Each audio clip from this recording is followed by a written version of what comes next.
So, good morning, everyone. Today is Tuesday, and if you have been counting down like I have, no offense, it is 1 week till our last day of school. So, today I actually realized early this morning well, not early this morning, at 6:30 that I never scheduled for everyone's stuff to post at 7. So I got up and did that.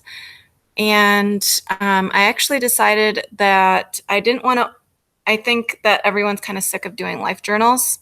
So I took out originally from our agenda for the week and took out the life journal and instead replaced it with, I think, what is kind of like a fun activity, and it's still meaningful. So today you guys are going to be doing a flip grid on almost kind of not like a scavenger hunt, but kind of like you're hunting throughout your house, outside, be creative. Your job is to find 3 things that represent you or symbolize you. Okay. And I will be posting a video too at some point this morning or early this afternoon, kind of 3 things that I feel like represent me. So I will be posting that as well. Let's see here. And then I think the only other thing, there's just silent reading without the conferring journal entry. And then lastly, I put together everyone's student hot reads recommendations, and I created a collection of them for everyone to view. I also have Miss Shockley's collection of materials for summer hot reads, and that's in a Google Drive folder that I shared with everyone. And then you have pretty much all of my hot reads recommendations. I just put the link to the specific playlist on my YouTube channel that has all of the summer hot reads that I've been doing the past couple of weeks. So you have those different things. What you're going to do is today, I just have it marked as a material item just to kind of get you guys thinking. But essentially, you are looking through them. You're finding some books that you think you might like based off of those lists. Or you could just explore Sora. You could explore what you could get from the Brown County Library. Or if you are someone that has a Kindle or whatnot, to go on Amazon, that kind of stuff. So hunt for some books. That's all you're doing. You don't have to have any proof today, but tomorrow there is an activity creating a summer reading plan. And that I tried making it fun looking and summer ready. So I got a little artsy and creative. And that's going to deal with having some books in mind. So try and do a little bit of that exploring today for books. All right, I'm going to jump right into now, stop talking about other things, and I'm going to actually do the hot reads. So I'm going to pull up Sora, share my screen. All right, so we've done a lot of books. One of the really nice things is when you go into the Explore for Sora, they've got actually Miss Shockley's summer hot reads right here through Sora. So you can always click on that. Personally, if I'm judging a book by its cover, I don't see a whole lot that I would maybe, pick right away. But she does, in that folder I give you, have little descriptions. And if you just open it up and click, you can, have the descriptions too. As you can see, she tried getting the audiobooks too, just to try and get everyone to read or, get into books as much as possible. If I had to judge a book on the cover, I know I've heard a lot of good things about Blackbird Girls. So I would recommend that. I am kind of already just intrigued by the cover of Bloom. Echo Mountain seems a little interesting, almost adventurous. This might be a little interesting. Gordon Corman is always a win, so Notorious looks good. The Alex Rider series has a book here. only Black girls in town. I think that would be a huge recommendation, especially based off of what's been going on in society today with a lot of stereotypes and discrimination happening against African Americans and Black people. So I would maybe check that one out, especially help you empathize and build awareness. Um, and then I was talking to some other, I think it was same friends who are joining me today, but the one and only Ivan came out with a sequel, and it's the one and only Bob, and this is Bob from the original. It is one of Ivan's friends. And then Tyrannosaurus Rex, I think playing on words here, wrecking, not REX. I think that looks pretty interesting as well. I know Stuart Gibbs is another really great author for, some chill, relaxing books. But I actually, which one do I want to do?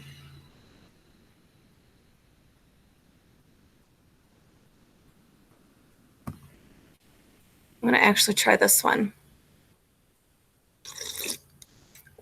today. And just start reading the sample. And then I'm going to go into my list that I have already created that I've liked. And to really add any book that you want, you can add them to your shelf list of things you want to read. All you have to do is add to list. And then I do the little thumbs up one to make it easy, and they show up on your shelf.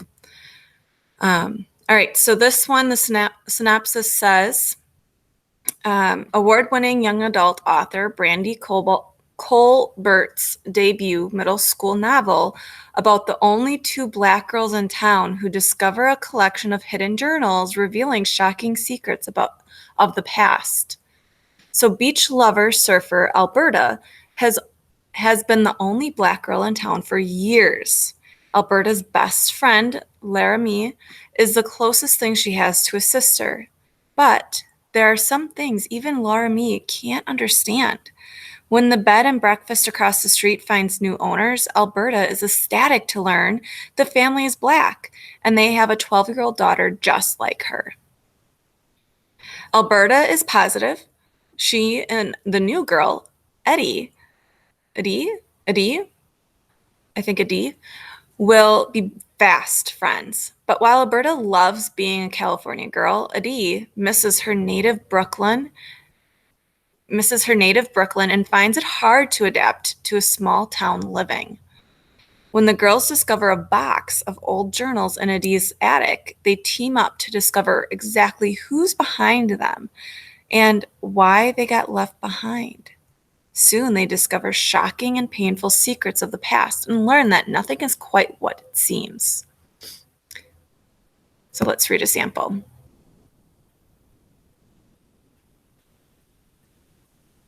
Blending in, Chapter 1. I would be sad that today is the last day of surf camp if I weren't so busy trying to ignore the worst person alive. Our instructor, Irene, just passed out the trophies. Everyone got one, of course. They all say the same thing at the bottom. Ewing Beach Surf Camp, with the year engraved underneath. There's a tiny gold surfboard sitting on top. Next to me, Nicolette McKee is repeatedly kicking the balls of her feet into the sand. Trophy held slack at her side. I have to see her at school and all over town because Ewing Beach is tiny. And then there's the fact that she lives across the street. So I also have to see her just about every day of my life. But the end of surf camp means the start of school. And Nicolette is always worse when she's around her friends. So sounds like Nicolette is a bully. Irene stands in front of the whole group to say how much she's going to miss us. I hope you'll all come to the end of summer party this weekend, she says, readjusting the knot of red hair on top of her head. We're going to grill out and we'll have ice cream, and you can all bring your boards if you'd rather catch some waves. Nicolette sneers. These aren't even gold plated, she mutters. They're probably going to turn green like in a month. On the other side of me, Oliver Gutzman holds his trophy in the air, admiring it. Where are you going to put yours, Alberta? In my room, I say, trying to ignore Nicolette. What about you? Our trophy case, he shrugs when I give him a look. My parents are into it. They like to show it off when family comes over. We all give ourselves a hand, Irene's favorite way to close out each day of camp. Nicolette unzips her wetsuit and starts pulling her arms out, right and then left. I bend down to slip my trophy into my bag, and when I stand up, Irene is in front of me. Great work this summer, Alberta, she says, her blue eyes warm. Thanks, Irene. Then she smiles and leans in, whispering, You were the best one in camp, but don't tell anyone I said that. What? I barely have time to smile back before she's moving down the sand towards her assistant, Jed, who's breaking down the cardboard boxes that had held the trophies. Irene was quiet, but the grin Oliver gives us, I know he heard. And I really hope he was the only one.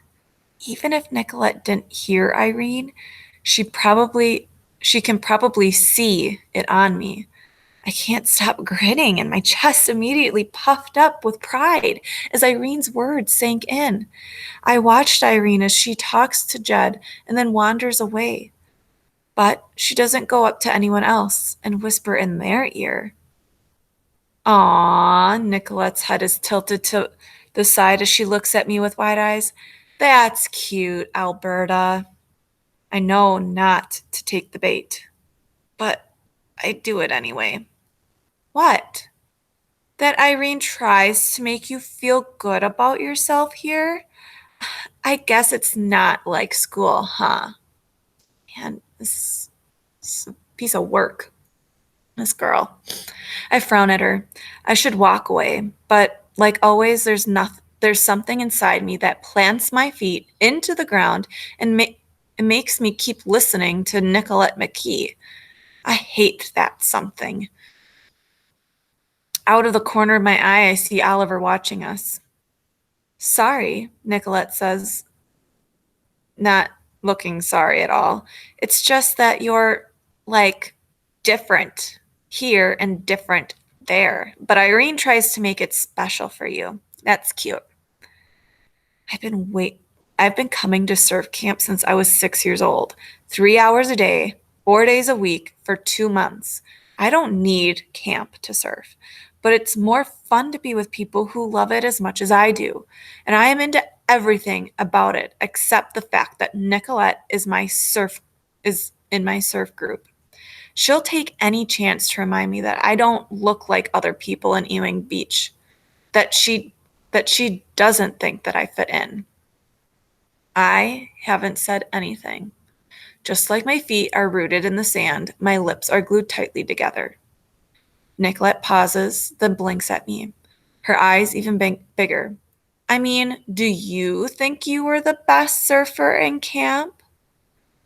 Dad says not to respond to ignorance with ignorance, and I know it's never worth getting into it with Nicolette, ever, but sometimes I really want to.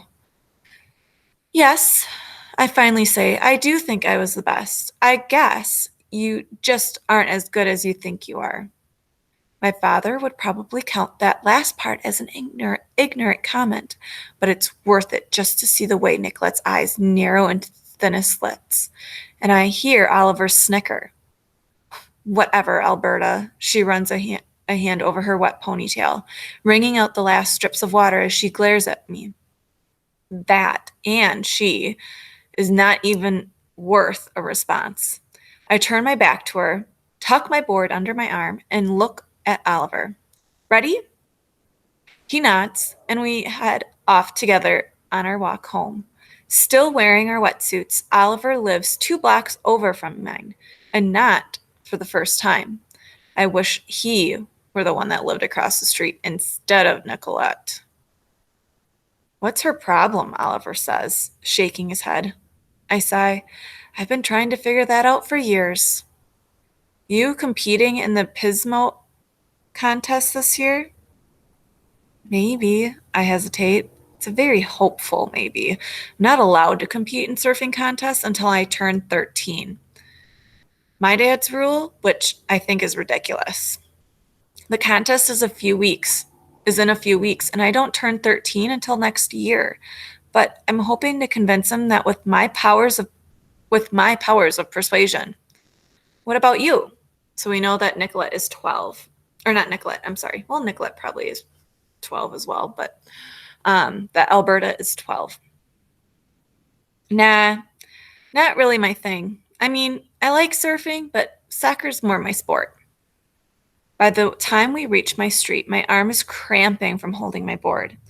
Maybe it's because of the last day of camp, but I feel more exhausted than I have all summer. I say goodbye to Oliver at the corner and cross the street by the bed and breakfast that sits across the road from our house. Everything looks the same as always. The same Harris Inn sign swings from the white wooden posts in front of the porch. The same avocado tree, its branches heavy with fruit. And, wait, there's a car in the driveway, and it's not the silver one that the realtor drives. And the for sale sign is gone. And the one that's sitting in the yard for the last 2 months. Someone bought the B&B? My stomach gets those excited flutters that means something big is about to happen. Who's going to move in? I can't imagine anyone living there but Mrs. Harris. Next to the B&B, little Stephen McKee, so I'm assuming Nicolette's little brother, is jumping up and down on his front porch, shouting at his nanny to hurry up so they can go to the beach. I roll my eyes. Stefan is 5 years old, and he's the biggest brat I know. He's always talking to his nanny like he's the one in charge, and his parents never tell him to be nicer. I guess that's no surprise, considering he's Nicolette's brother. Elliot says the entire family is cold. Probably cold-hearted. So that's just a little bit of the only Black girls in town. Sounds like a nice read for the summer, and I think it will also help give perspectives of students of color that are in schools and their perspectives, especially if you are not a student of color. I think it's going to help really drive home and help build empathy to what's going on in our world and how we can bridge that gap of creating more equality between people. Because if you are keeping up with the news, the different protesting that's happening, and the response by some, not all, by some police, it shows, and actually by other people too, it kind of shows where we need to be working on. So good perspective taking book. All right, so if you were to find other books for today, you could go into the hot reads right here that shows up right away, or if you scroll down, there are popular subjects and you can go view all subject areas, and it has a ton of different ones that you might like. If you like thrillers, short stories, say you can't get through chapter books that well, short stories will be where it's at. If you like humor, history, say you just want to do a general fiction, horror, folklore, that kind of thing, if you just click on it, you can scroll down and there's a ton. Okay, so you can open it up, click to open it up and see what it's about. You can add it to your list. The ones that say number 1 in the series or number 2 in the series, that's showing that this is a series collection. So there's more than one book. Okay. Once you add them to your list, you're going to go to your shelf. I'm going to go here. It might have this right away, your loans. So I actually loaned out Gone. I should probably return it because I'm not reading that one currently. I'm reading The Ballad of Songbirds and Snakes, the prequel to the Hunger Games series. So I should probably return that. There are due dates. As you can see, it says due in 9 days. You can put holds. I don't have any, but if you go to the top where it says lists, you can have a wish list, which I don't know how necessarily that works, but I have my thumbs up selection, and that's where I always go to each day. So you open it up. And this is where all of them are. I will see if I can share this link of all of mine. I don't know if you guys will be able to access it or not. But hopefully I can figure that out later for you guys. All right, today I'm going to read a Gordon Corman book as the second book, and it is Ungifted. Some of you guys may have read Gordon Corman books before. I highly recommend them. It's very chill, easy read, and usually it's very relatable. He writes a lot of realistic fiction, so super recommend. Here we have Gordon Corman comes a hilarious and heartfelt novel in which one middle school troublemaker accidentally moves into the gifted and talented program and changes everything. This middle grade novel is an excellent choice for tween readers in grades 5 to 6, especially during homeschooling. It's a fun way to keep your child entertained and engaged while not in the classroom. For fans of Louis Satcher and Jack Gantos, this funny and touching underdog story is a lovable and goofy adventure with robot fights, middle school dances, live experiments, and statue toppling pranks. When Donovan Curtis pulls a major prank at his middle school, he thinks he's finally gone too far. But thanks to a mix-up by one of the administrators, instead of getting in trouble, Donovan is sent to the Academy of Scholastic Distinction, which is a special program for gifted and talented students. Although it wasn't exactly what Donovan had intended, the ASD, which is the Academy's abbreviated name, couldn't be a more perfect, unexpected hideout for someone like him. But as the students and teachers of ASD grow to realize that Donovan may not be good at math or science or just about anything, he shows that his gifts may be exactly what the ASD students never knew they needed. And then it looks like there is a sequel. It says, don't miss the sequel to this word of mouth hit, which is Super Gifted. Now, it's not listed down here, so I don't think Sora has it, but it's kind of interesting that there's a sequel to it. So let's read a sample of Gordon Corman's Ungifted.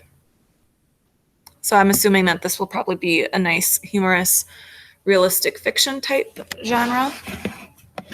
All right. Chapter 1, Unearthed, Donovan Curtis, IQ 112.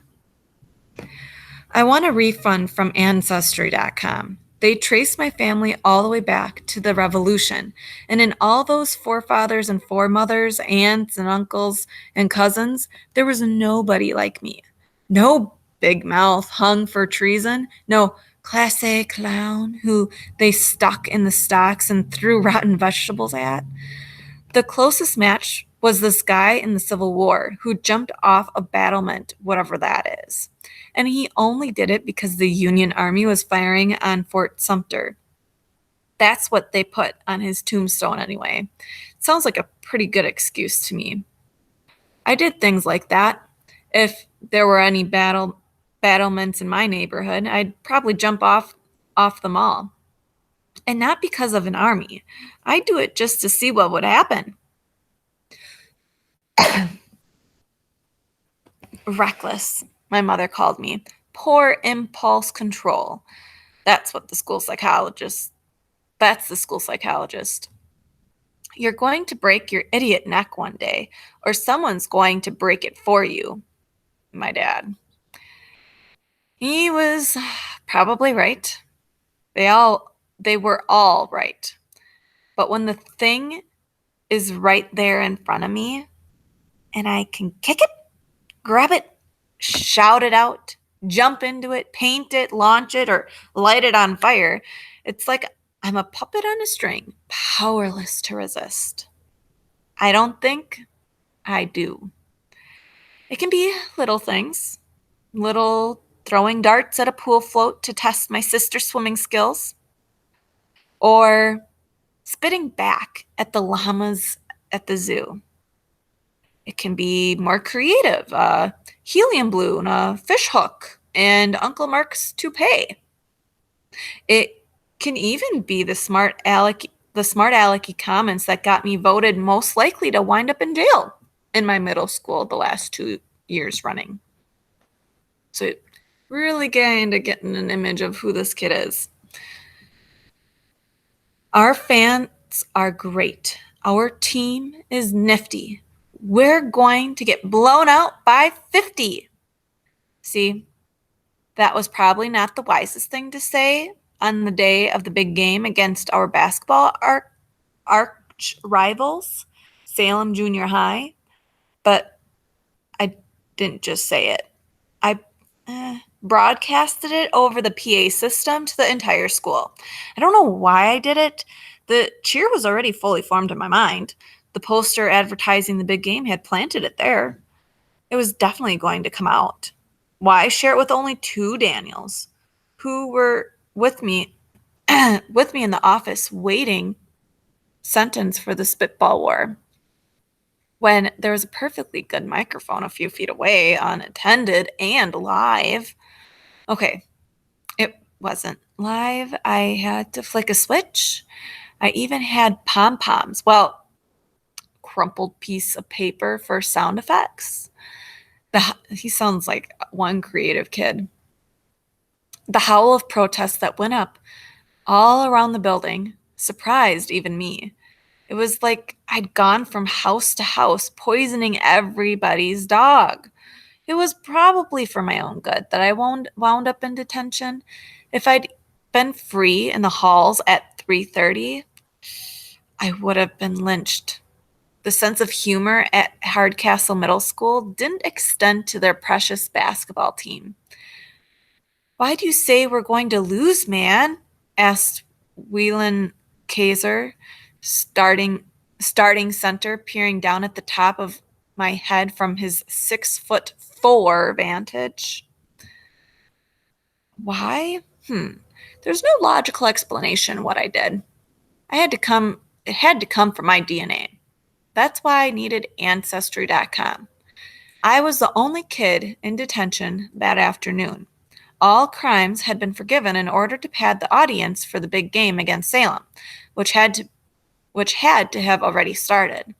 All crimes except mine. Dissing the basketball team? Even the Daniels. 2/3 of the spitball war had been cut loose while I was doing time. So it sounds like he's friends with these other two kids named Daniel. Daniel 1, Daniel 2.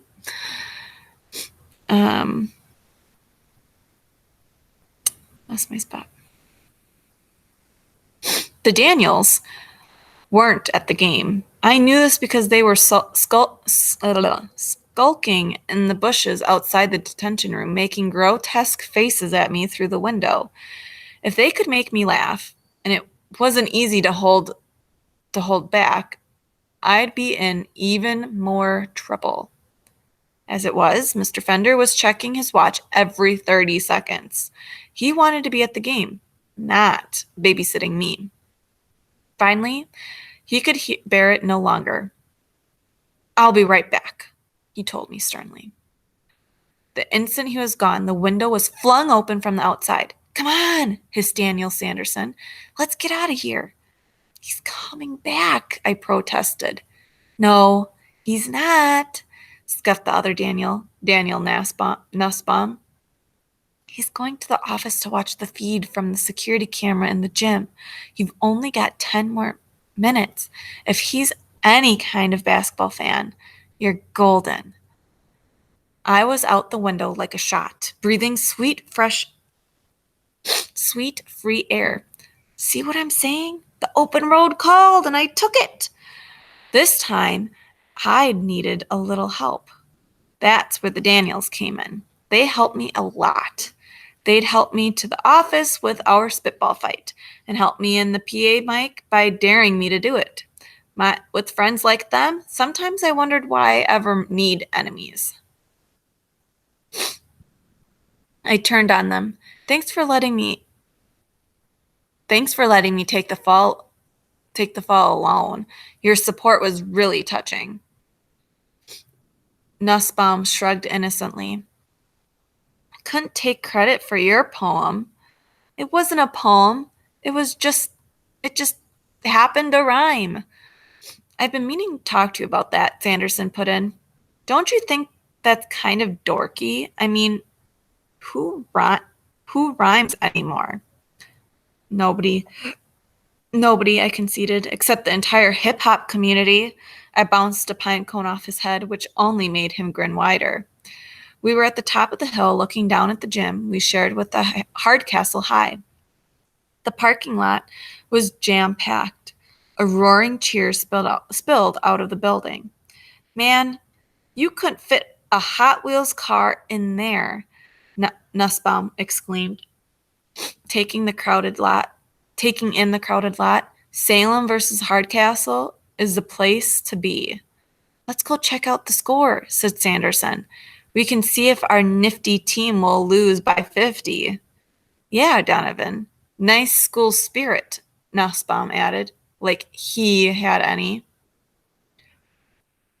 And that's actually where I'm going to stop because, and we were almost done with the chapter. Come on. I do have a meeting at 9. So